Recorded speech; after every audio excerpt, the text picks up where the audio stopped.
Today's convoluted confabulation centers around none other than Hasanabi's verbal salvos directed at Lonerbox, a peculiar target indeed, given that his critiques seem to have emanated from a fog of illogicality so thick, one might think he'd swam straight through the bewildering ether of a Destiny livestream. To disprove your material conditions by pulling up a map of the LGBT equality index and a map of GDP per capita, which line up almost perfectly, but then pointed to the GDP of Gulf states and Russia to say material conditions are good there, and it's still.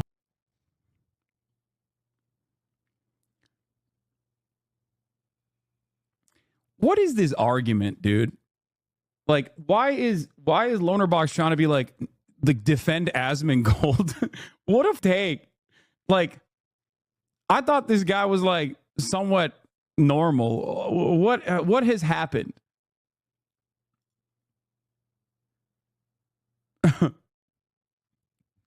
What has happened?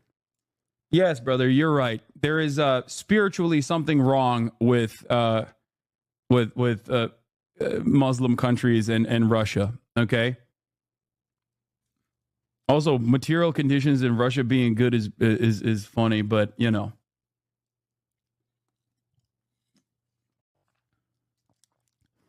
New, Israel could target a wide array of targets in Iran, including missile and drone storage sites, military bases, key government buildings, and nuclear research laboratories. 2 Israeli officials briefed on the plans, tell the New York Times. Nice.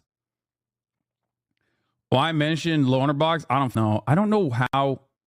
No, bro, his brain broke over his hate for you. I didn't even know he hated me. Like, I've talked to him before. I think he's just more so like a Destiny orbiter. And the more you orbit, the more insane your takes get. And you just, I don't know. You just like kind of lose sight of any sort of honesty. You just ruined his day saying that, man. It's not even a crash out type of situation. Like, it's just weird.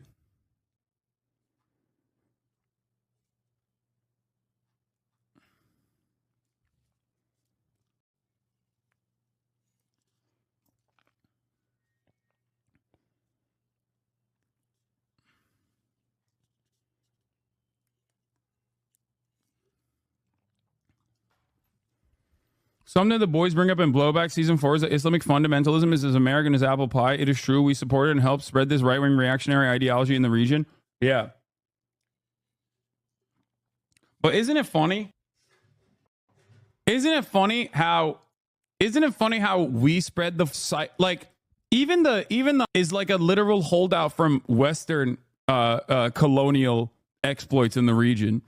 Like half of those laws regarding gay people straight up come from like all of these countries being at a certain point a Western colony, right? Like historically speaking, it's not a thing that people cared about or thought about at all. There's allegation in Islamic culture in general. It's funny because now, obviously, there is a lot of fundamentalism in the world, in the Islamic world for sure. So they look back at that and they're like, no, they weren't doing gay shit, I promise. And it's like, no, there was a ton of, man love. The once seemingly rational Lonerbox, now purportedly enmeshed in Destiny's gravitational field, appears to have succumbed to a vortex of ideological mishmash. The discussion here today, dear audience, is Hasanabi's bafflement, his sheer incredulity, as he observes Lonerbox apparently vacillating between bizarre defenses and outlandish economic arguments. Firstly, let us pass Lonerbox's penchant for conflating the intricacies of GDP with moral governance, a notion so profoundly simplistic, it would be laughable if it weren't so concerning. He posits that GDP per capita and material conditions reflect a societal utopia. But Hassan is right to raise an eyebrow here, as this worldview implies that riches alone equate to ethical and humane governance. Gulf states and Russia may flaunt material wealth, but their social landscapes are not synonymous with personal freedoms or human rights. These are lands replete with opulent skyscrapers and impressive oil reserves, but they are equally teeming with human rights transgressions, discrimination, and a fundamental disdain for civil liberties. Hasanabi stands aghast at this leap in logic. It's as if Lonerbox has woven a web in which economic health and moral stature are inexorably bound, a tapestry so flimsy that even a whisper of genuine scrutiny unravels it. Here, we have Lonerbox, a seeming progressive, defending economic prosperity as a proxy for virtue, a rhetoric that feels more aligned with the libertarian ethereal plane than with the leftist ideologue he purports to embody. But why, Hassan wonders, does Lonerbox take up the rhetorical cudgel in defense of figures like Destiny and a small gold with such fervor? Is it ideological resonance, or is it simply the gravitational pull of online personalities so massive, they distort the intellectual spacetime around them? Like moths to a digital flame, these orbiters of Destiny's stream adopt the man's rhetorical inclinations and, in the process, abandon nuanced thought for quick, sensational soundbites. Hassan can only look on as Lonerbox's measured criticisms devolve into reactionary blurts of defensive posturing. And let's delve into Lonerbox's choice to fixate on the Gulf states and Russia. By clinging to the shiny baubles of GDP figures in these nations, he seems to completely disregard the oppressive regimes lurking behind them. It's as though he's wearing a pair of blinders that obscure everything but material wealth, allowing him to trumpet the strength of these regions without a whisper of their moral failings. Hassan rightfully seizes upon this, marveling at how such a supposedly well-rounded thinker could allow himself to be swept up in such a reductive argument. Now, let's not mince words about the influence Destiny wields over his so-called orbiters. Hassan observes with a mix of irony and exasperation that the deeper one ventures into the Destiny fanbase, the more one's logic seems to veer off the rails, descending into what Hassan aptly describes as a form of ideological entanglement.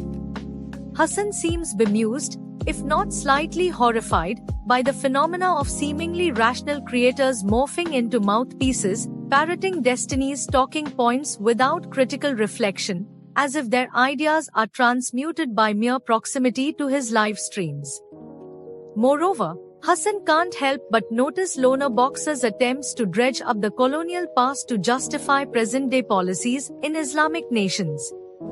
In an attempt to bolster his argument, Lonerbox posits that conservative laws around LGBTQ+ rights are relics of colonialism rather than organic evolutions within these societies. And while there is truth to the influence of colonial history, Hassan critiques the selective way Lonerbox seems to use this historical lens to justify ignoring current systemic issues, as if colonialism alone explains away today's institutional oppressions.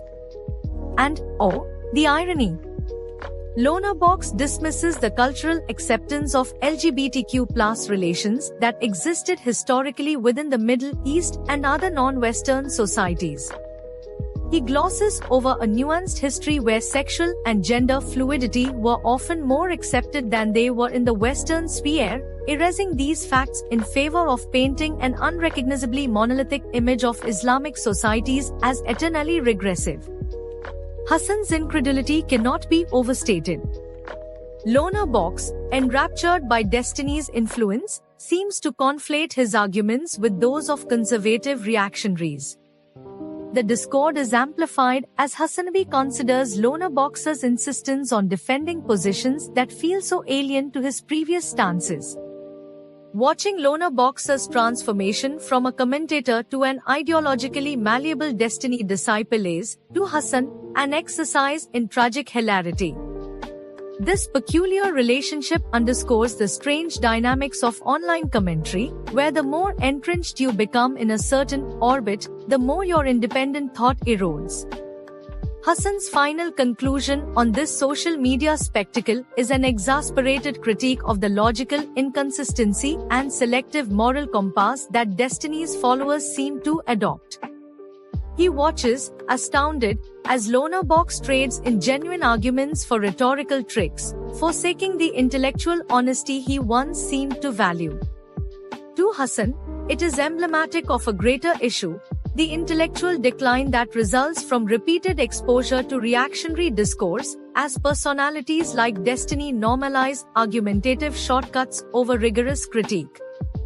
In the end, Hasanabi can't help but lampoon this sad descent, marveling at how his erstwhile ally Lonerbox has become yet another casualty in the Destiny echo chamber. Hassan's roasting of Lonerbox isn't merely petty banter, it's a critique of how reactionary discourse corrodes nuanced thought, a phenomenon Hassan sees playing out across various online spheres. As Lonerbox oscillates between defending the indefensible and championing economic metrics as a moral compass, Hassan can only shake his head, half amused, half bewildered, at the warped worldview his erstwhile comrade has embraced. Thus, dear viewers, Hassan's critique transcends the realm of the personal. It is a dissection of how online echo chambers calcify perspectives, turning potentially progressive voices into reactionary drones.